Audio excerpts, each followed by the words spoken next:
We are back with another episode of the We'll Just Agree To disagree, your head's cut off. podcast. Is that better? So now we have to do the intro all over again. No, not really. We can pick up from where you left off. Shoot, we got to laugh. All right, as you see, I'm Ryan Lee. And I'm Beyonce Fox. What up, B? What up, man? What's going on with you? I don't like being next to you again, but we good. You know, usually we've been on the opposite side, so now I gotta be back by you. Yeah, you know why you have to be right next to me, Ryan? Why? We have a very special guest on the podcast today. Woo! Chicago's very own Denton Arnell. What's up, boy? First of all, you swole. I was just telling what's your name? I was just telling Ryan that I have gained so much weight over the last couple months, and even my doctor was like, yeah, you might need to get, work Stop out lying, a bit. Beyonce. And I'm looking at you like, woo, you need a workout partner. You can train me, fam. Look, you let me know. Like I've been trying to hit it during the week. So it's so funny because me and Denton. Let me know when you ready to get in the gym. I'm ready. Let's go. Bet. Denton and I follow each other on Instagram, and I see his Insta stories in the gym working out every day. I'm like, God, dog, I gotta go now too. I love it, dude. You look great and you sound Thank great. you. Let's talk about this new album, Moods. Yeah, it's so good. Yes. It's R&B. Thank you. It's a little bit of I don't know how you explain the vibe of it. I love the R&B because I love R&B, but. So the vision I had with this project, so I'm like, you know what? I've seen my transitions from album to album, and coming from a foundation of gospel, and it's like you kind of gradually gotta like, I love R&B now, y'all. I don't want to do too much the first time, but this project to me is like I'm grown. It's like this. Look, y'all. I'm an adult. Like this is what it is. Yeah. And so I came up with the concept moods. Typically when I write, I have all these different songs. I take time to put them all in order because I want to know how people feel from track 1 to track 8. So literally I like to take people on a journey. And so with this project, it's starting off, it's very celebratory. It's the song called Chi-Town Celebrate, which I need y'all to be in this video for that. So I'll keep y'all posted on that. So we got to have our Chicago gear on. So no problem. But so it starts off with the Chicago kind of like celebration and just like how family come together, how friends come together. They're having their drinks, they're outside, they're barbecuing, or they're home playing spades. Like that's the vision I have with that. So then it goes from that to like that grunge R&B like we used to have like kind of back in the day with the Kiki Wyatt's and the Avant. Yeah. So like from that to transition to getting a little sexy, with kind of giving little tank vibes. Yeah, there was one of them. I said, And then people love to dance, so kind of twisted on over to like, you have your times where you might want to be more chill and you might want to be celebratory, but then sometimes you want to feel sexy, and then sometimes you might want to be a little ratchet and have a little fun and dance. And then there are often times where you kind of want to be mellow and at peace, and then there's also times where you might be pissed. So it's like, and you want to get some off your chest. So moods is just kind of like taking us through a journey of different emotions that we all experience. So that was kind of like my vision. When I came up with the concept, like these are different moods that people feel. So a lot of my music is either my experiences or stuff that I've heard from other people. And I just kind of bring it to life through songs. So like that. Yeah, so that was my vision for moods. I want to do something a little more grown and sexy and just have a little fun with it. I'm excited to perform it. I can't wait to do that. So I'll keep y'all posted on that. Great to see it. I like that. So. It kind of reminds me of like that old school 90s R&B. That I feel like I haven't had that in a while. You know what I'm saying? And because of that, I kind of want to ask you, who are some musical artists or influencers or singers that you kind of looked up to growing up? Man. It took me back to that 90s R&B. It is so many influences. So growing up, I love me some Music Soul Child. Tank. Of course, Tank is always Tank is like just my favorite artist, all hands down. But then of course there's like a mixture of like Mario, like the 112, Jagged Edge, like that back in the day. Just they just sing because they love it and it's coming from a certain place. So I always admired that. And of course, there's always that balance of like female artists too. I love Brandy. I love me some Jill Scott. Even down to like Ledisi, you have Beyonce. Like everybody has a thing, and it's like I'm the pot, and it's like all those different ingredients kind of shaped my mindset. It shaped my style. So yes, it's so many. I can't even like narrow down to one. Oh, Usher, definitely Usher.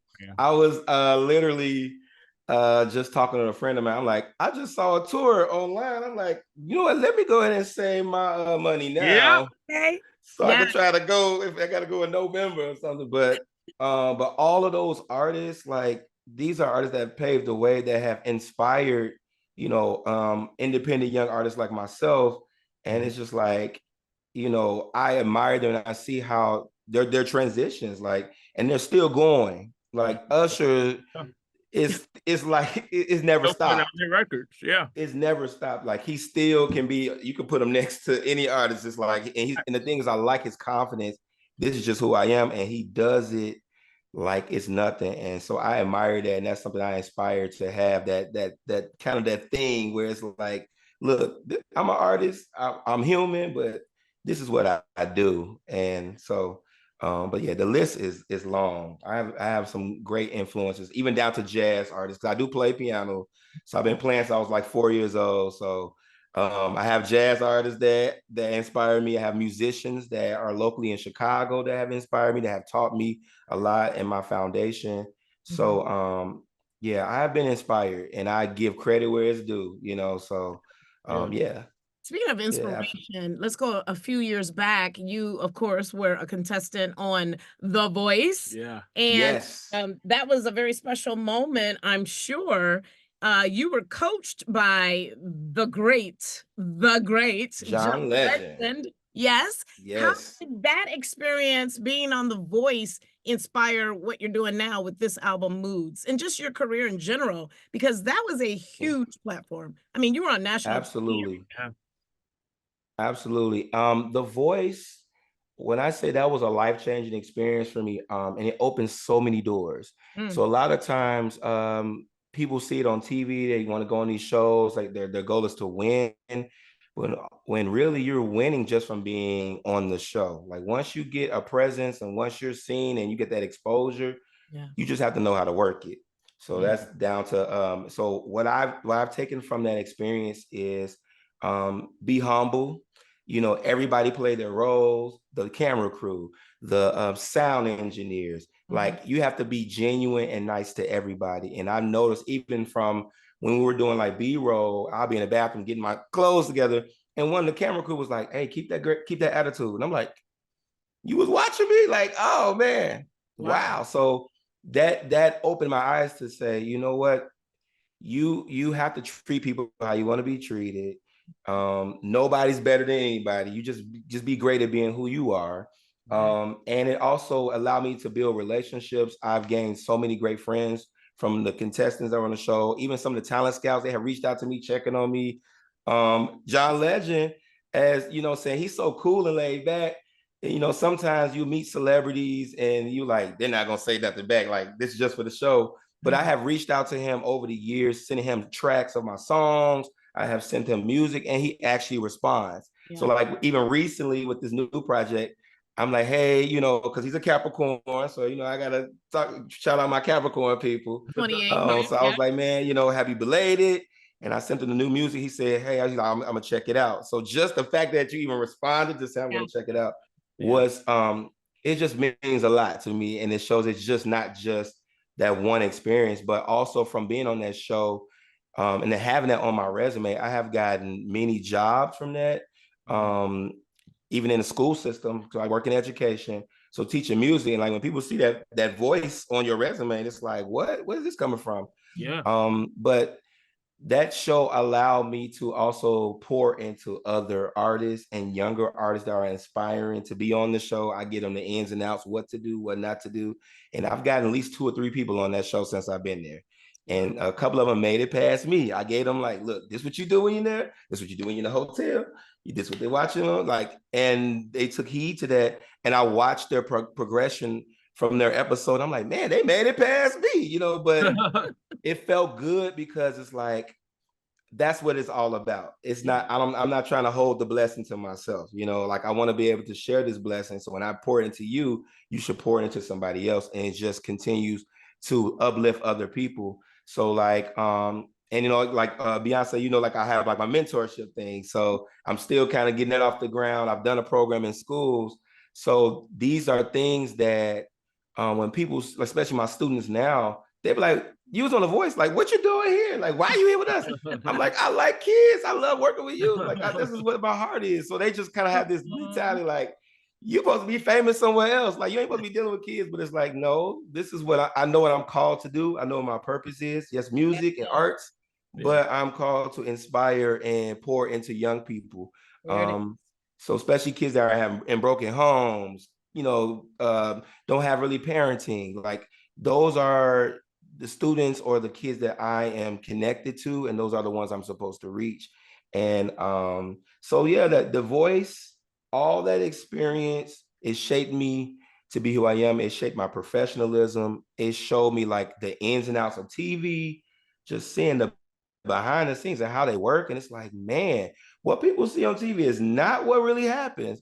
And also it's a pill swallower because you got to be okay with what they put on TV. Because you're signing that contract, so then you got to be okay with that. But it's a lot of things that have happened on The Voice that I remember, and I'm like, that's not how it happened. This was the order it happened in, and he said that to me. How did it get on this person's audition? Like, so those are things you kind of gotta like, you know, be okay with. But The Voice is still making an impact now, and that was borderline like 5-6 years ago.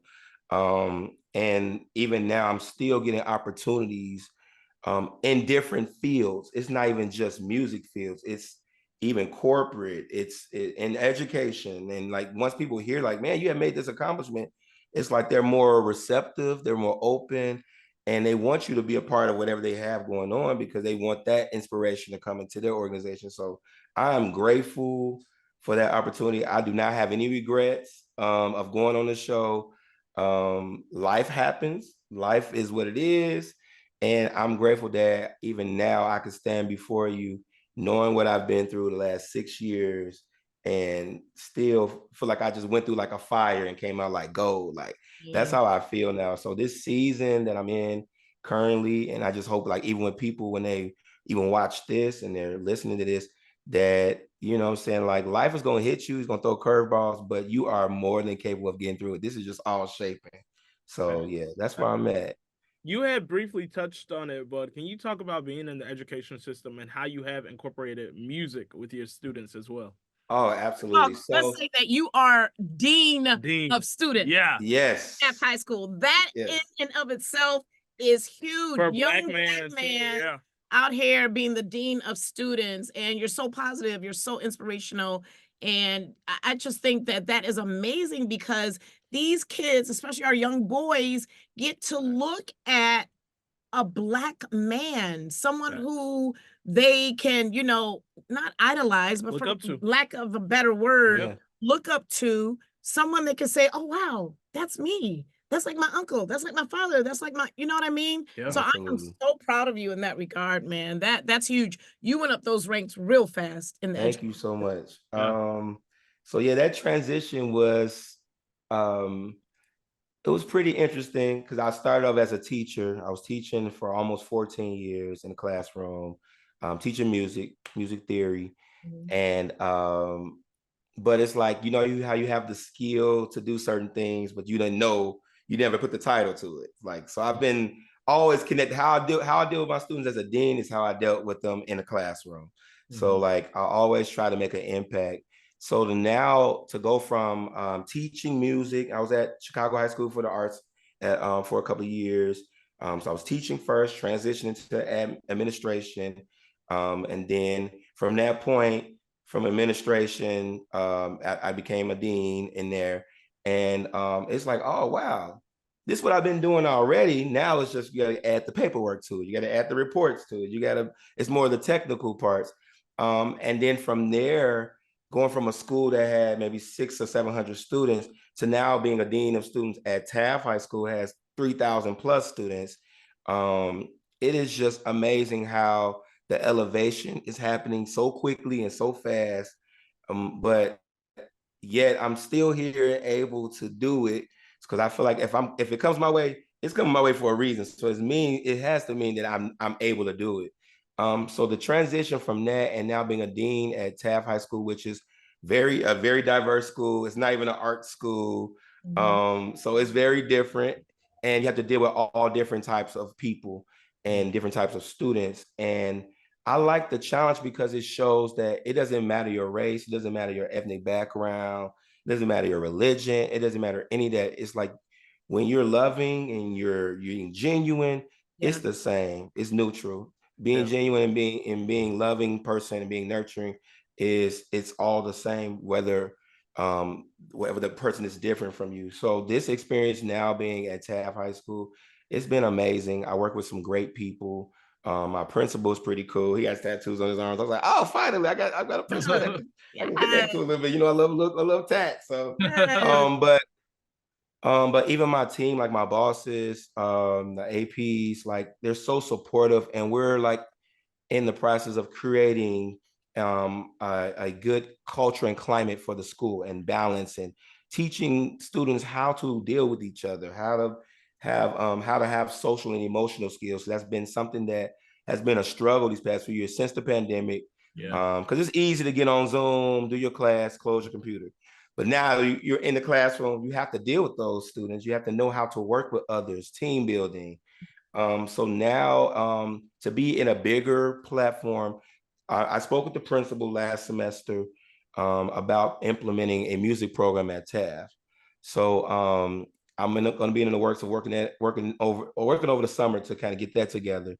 And so I'm excited about that. I've already started recruiting. I'm seeing students in the hallway rapping, and they're in the lunchroom, they making beats. And it's like, man, this is going to be so cool. It is some talented kids in Chicago. And so like, I want them to have hope, and I want them to believe they can actually do it. You know, even just going to school, like, you know, everybody's journey, college is not for everybody. Like, I want you to be able to know that you can still be successful, but you just got to know how to go about it. So, but I try every day to kind of give them the real 100. I don't sugarcoat what these are the steps. Once you graduate, you should go to here. You're supposed to do this. Nope, because I was in school for 3 years after I got out of college, and it was like, oh, well, this is not what I want to do.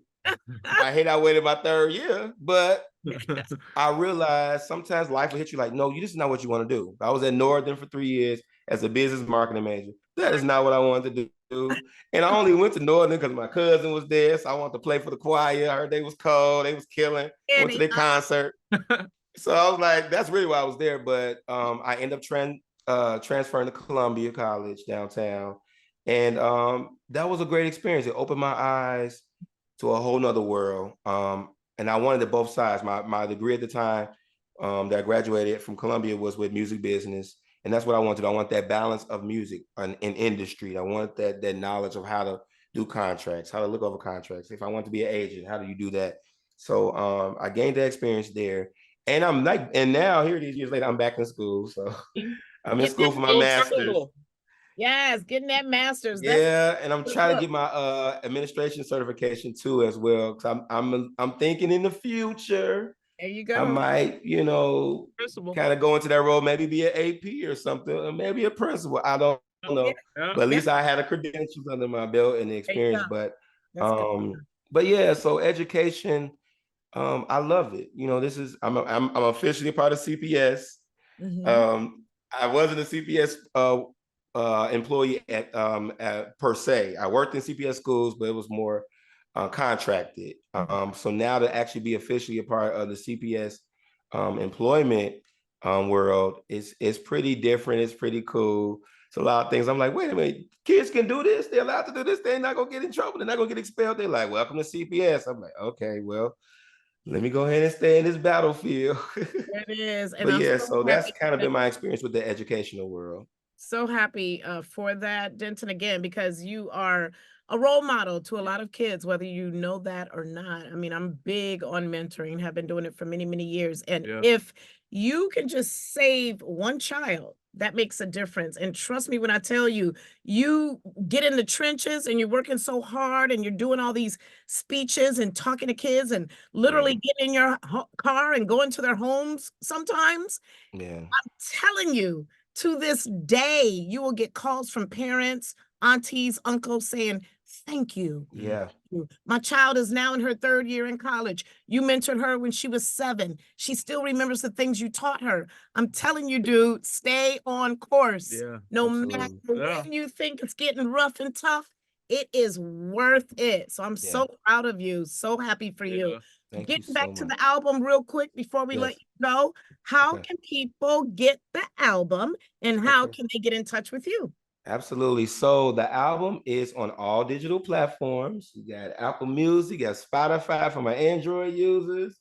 But it's also, if anybody wants to just kind of take a journey and listen to it, it's also on YouTube. So if you just even Google the album, it's going to come up. So you can pick whatever platform you would like to use. You can also connect with me on Instagram. On all my social media is on under Denton Arnell, DentonArnell. So follow me.